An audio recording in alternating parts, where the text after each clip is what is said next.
Number 5 है, ठीक है। ये थोड़ा सा इशू हो रहा है।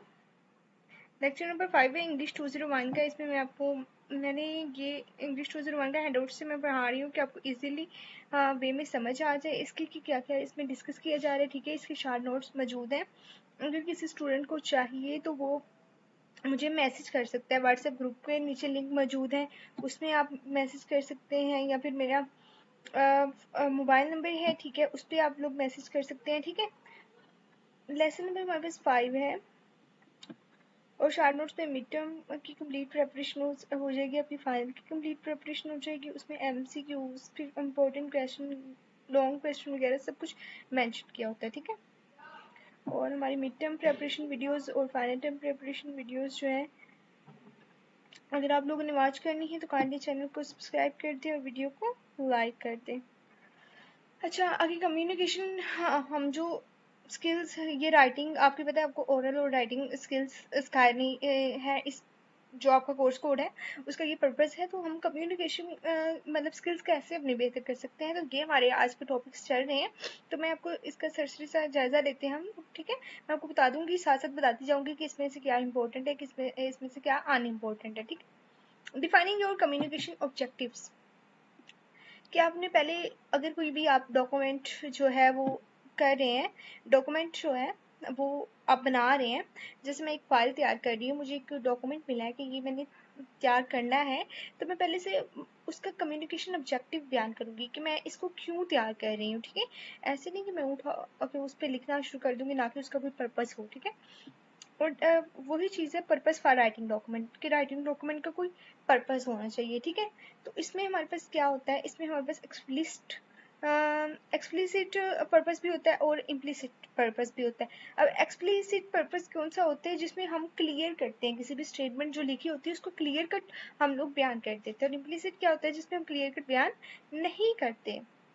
इसमें हमने जब डॉक्यूमेंट का पर्पस करना होता है तो उसमें इसका क्या मतलब होता है कि हमने इंफॉर्मेशन प्रोवाइड करनी होती है, इंस्ट्रक्शन प्रोवाइड करनी होती है, परस्यूट द रीडर को मतलब हमने उसकी हिंट देनी होती है, और इनेक्ट करना होता है समथिंग, ठीक है।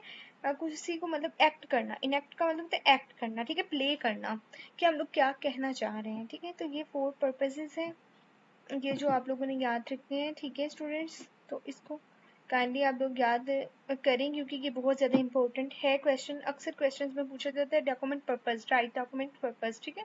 तो ये आप लोग याद रखें, ठीक है। आगे है कि आप लोगों को पॉइंट कौन से कीप इन माइंड रखने चाहिए जब आप डॉक्यूमेंट को बनाएं। तो आपको मैं बता चुकी हूँ, ये एक्सप्लिसिट और इम्प्लिसिट पॉइंट्स है, इसमें गोल आपको माइंड में रखने चाहिए। वो आगे हम डिटेल से डिस्कस भी कर लेते हैं, वैसे भी मैंने आपको पिछली वीडियो में भी बताया है।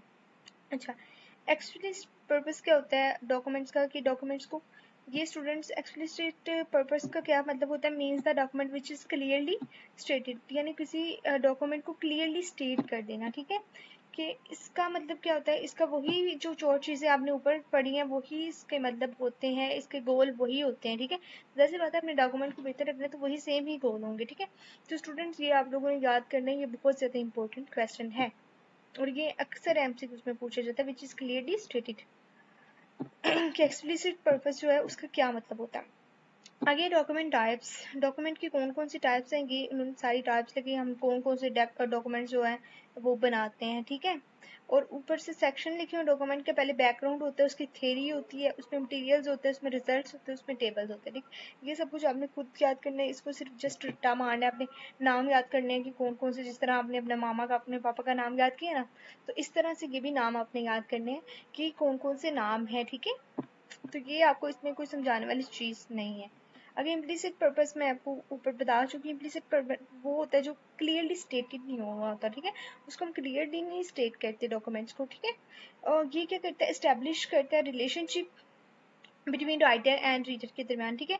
कि राइटर क्या कहना चाह रहा है, ठीक है। क्लियरली हम स्टेट नहीं कर रहे, लेकिन हम इशारा कर देते हैं कि ये बात जो है ना वो हम करना चाह रहे हैं, ठीक है। तो उसे इम्प्लिसिट पर्पस कहते हैं। आगे उन्होंने वही चीज़ें जो ऊपर उन्होंने बताई हुई हैं 3 पॉइंट, उसी को डिस्कस किया हुआ है नीचे में। आगे स्टेटमेंट ऑफ ऑब्जेक्टिव, के ऑब्जेक्टिव की कोई स्टेटमेंट होनी चाहिए, ठीक है। ये नहीं है कि आपने कोई भी मतलब ऑब्जेक्टिव है उसकी कोई स्टेटमेंट ही ना हो, पहले एक आपके पास पर्टिकुलर स्टेटमेंट होगी तो तभी आप जो है आपका मकसद होगा, ठीक है। जैसे स्टेटमेंट थी ना कायदे आज़म की कि पाकिस्तान बनना चाहिए, तो वो एक उनका मकसद बन गया था। इसी तरह से हर चीज़ की एक ना एक स्टेटमेंट्स होती है, ठीक है। तो यही फिलहाल चीज़ें थी आपको करवाने वाले। इंशाल्लाह मिलते हैं नेक्स्ट लेक्चर में, lecture number 6 defining objectives. Same इसी से रिलेट करता हुआ लेक्चर हम पढ़ेंगे, लेकिन उससे पहले अल्लाह हाफिज़, और काइंडली चैनल को सब्सक्राइब कर दें। और अगर कोई चीज़ नहीं समझ आई तो काइंडली कमेंट बॉक्स में ज़रूर पूछें।